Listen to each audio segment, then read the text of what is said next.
Welcome to Think Big with Dan and Qasim. Join hosts Dan Melnick and Qasim Masood as they explore big ideas, limitless possibilities, and engage with visionaries, entrepreneurs, and thought leaders who dare to dream big, get inspired, motivated, and find practical tips for personal growth. Think big, dream bigger, and ignite your potential. All right, welcome to Think Big with Dan and Qasim. If you both want to go ahead and introduce yourselves, tell us where you live and what you do for a living. Sure. I'm Hannah Hutton. I am one of the founders of Personal Fav, and we are currently in Los Angeles. I'm Stephanie Elias, also one of the founders. Yeah, we're based in LA, from Boston originally. Yeah, Hannah's my best friend since the 9th grade, and now we have built a company together. Awesome. So can you guys just tell me more about your company, like what exactly you do and how you got the idea for it? I'll tell you what we do, and then Stephanie will share how we got the idea. Sure. We make plant-based sexual health and wellness products. So we have, probably not what you typically hear every day on your podcast, but we have lubricants to market that are clean, safe for all body parts, and have more products in the work, really working on diffusing shame and stigma around sex and empowering people to prioritize their pleasure. Yeah, so the original founder aha moment actually started with a crazy UTI situation that I had at Burning Man in 2017. Came home and just started talking amongst friends, asking if they'd ever gotten a UTI, BV, or a yeast infection from a conventional sex product. And every single person said yes. So after looking at the space a little bit more comprehensively, realized most of what you could buy at the drugstore is toxic, especially for the vaginal microbiome. And no one was really talking about it at the time. And the natural products available were just not as effective as we thought they could be. So we wanted to build this brand to bring cleaner, better, efficacious sex products to market. Awesome. So in terms of your business today, like, are you mostly selling in drugstores or retail, e-commerce, Amazon? What does that look like? It's a little bit of everything.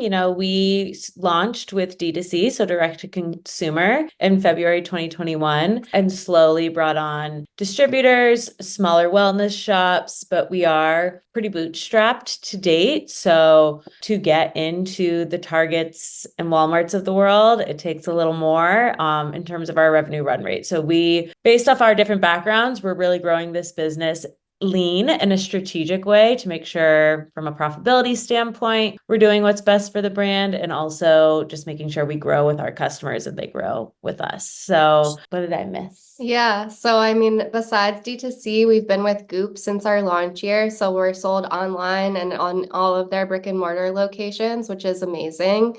We're also sold in certain boutique hotels like the Standard in Miami Beach, and looking to expand our footprint in the hospitality space. Everyone loves hotel sex, so we know we need to be there.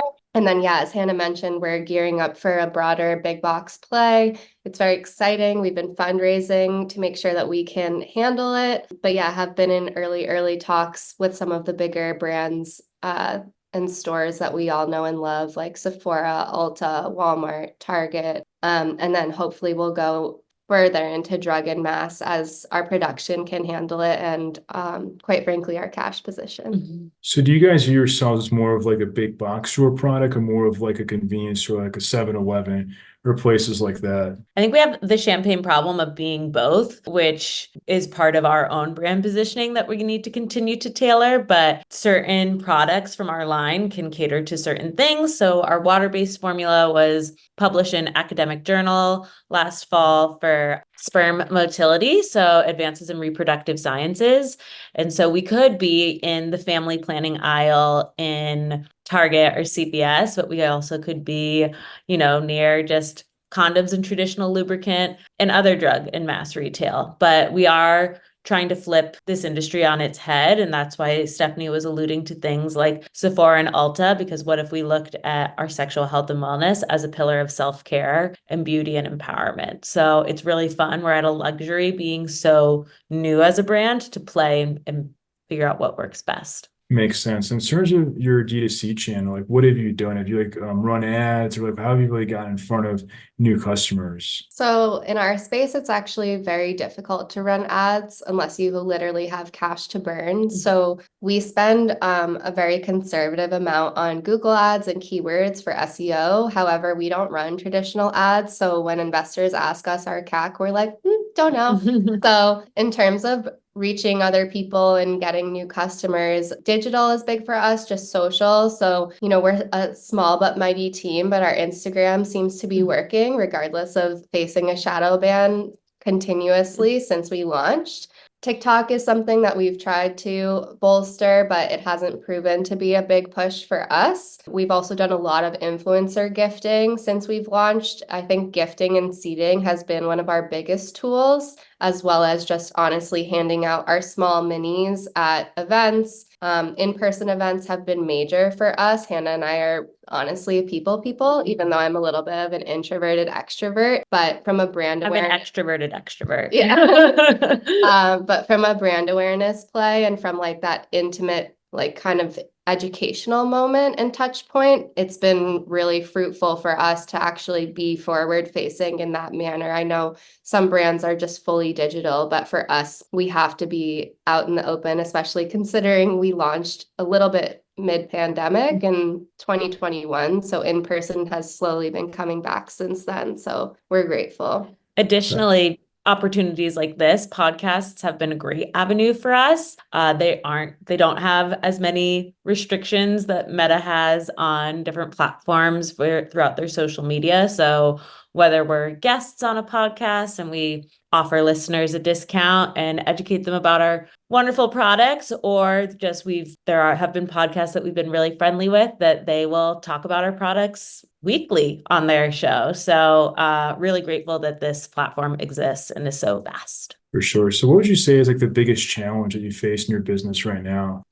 Well, you just heard a couple in terms of advertising. We're stacked with challenges daily.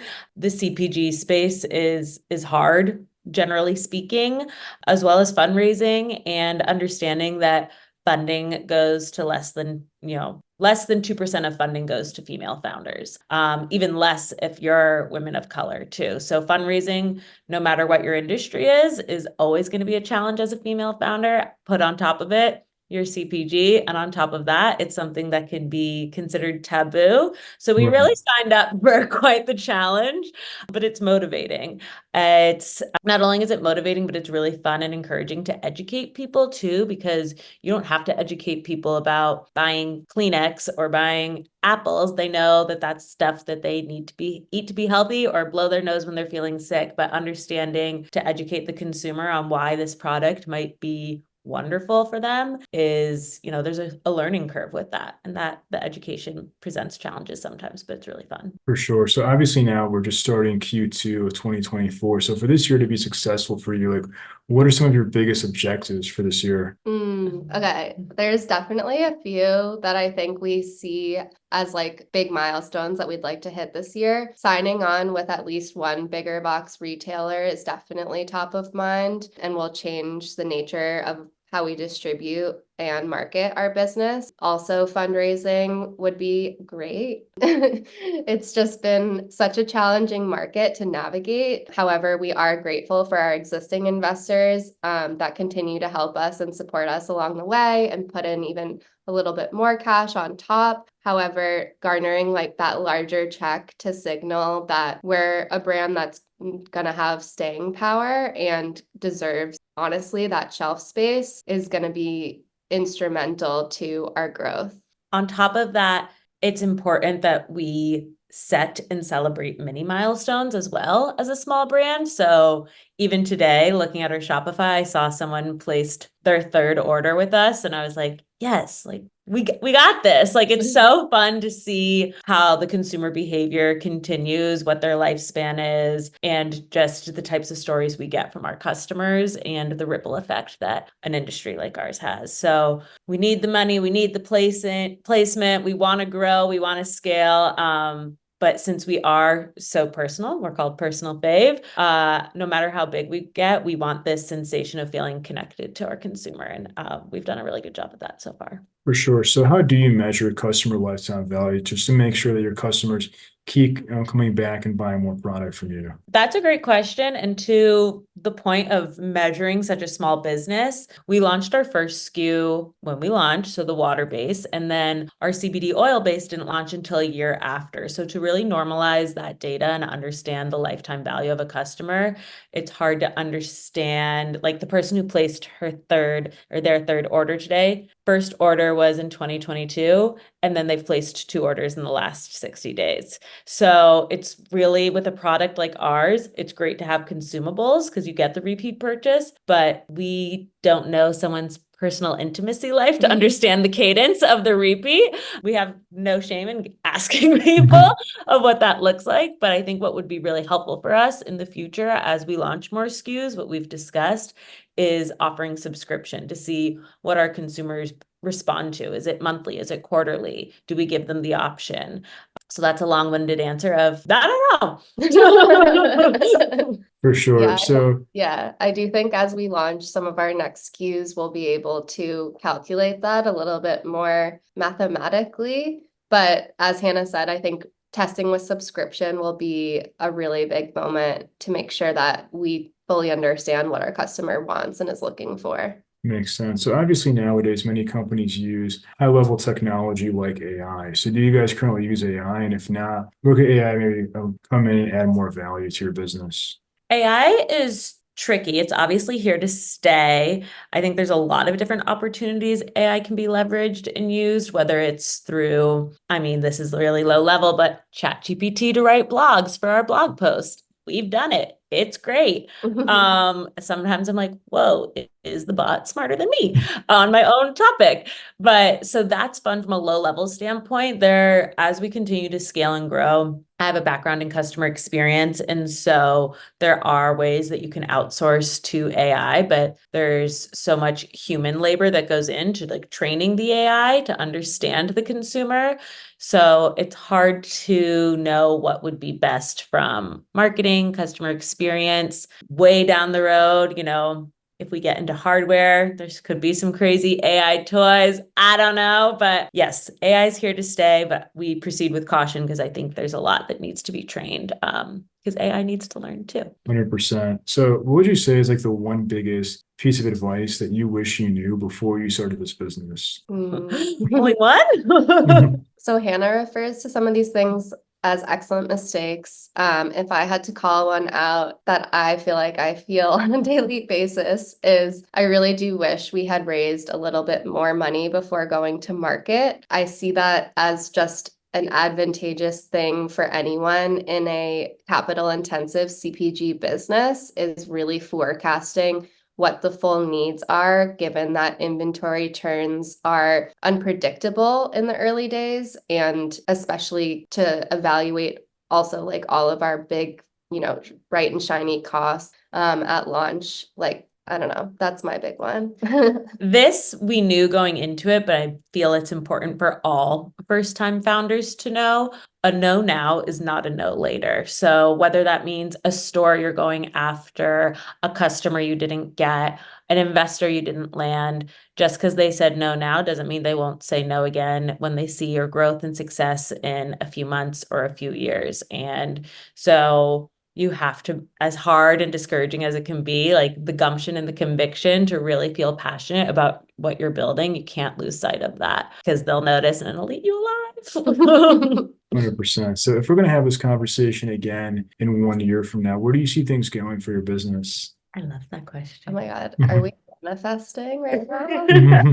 My crystals. Wow. Okay, 1 year from now, we'll be in Walmart in over 500 doors with some of our lower price point SKUs so we can get cleaner, safer, better for you products to a lot of people in the middle of the country that really need them. And maybe we're also in Ulta. That's what I'll put out there. I would say 1 year from now, we're in development with some biochemists on a very exciting product that's going to take a while to come to market that we've been daydreaming about and need the resources for. So I'll tease you with that. Mhm. Awesome. Awesome. So if somebody watching us wanted to reach out, do you mind sharing your website or social media? I guess best ways to get in contact. Yeah, Sure. totally. So our website is personalfav.co, personalfav.com. Oh, sorry, .co. .co. It'll redirect you no matter what, but we're .co. Yeah. And then same for social media. So TikTok, Instagram, Twitter, what have you. Threads, is that still a thing? At Personal Fav Co. So no E in fave. And you have to spell the whole thing out for Instagram because we have been shadow banned, which is another lovely obstacle that we get to tackle every day. So well, thank you both for your time today. Of course. Can we Thank you. offer your listeners a discount code? Of course, yeah, go for it. Okay, they can use FAV25 at checkout for 25% off, FAV25, and don't be a stranger. Yeah. Awesome. Thank you. Awesome. Thank you guys. All right, bye. Bye.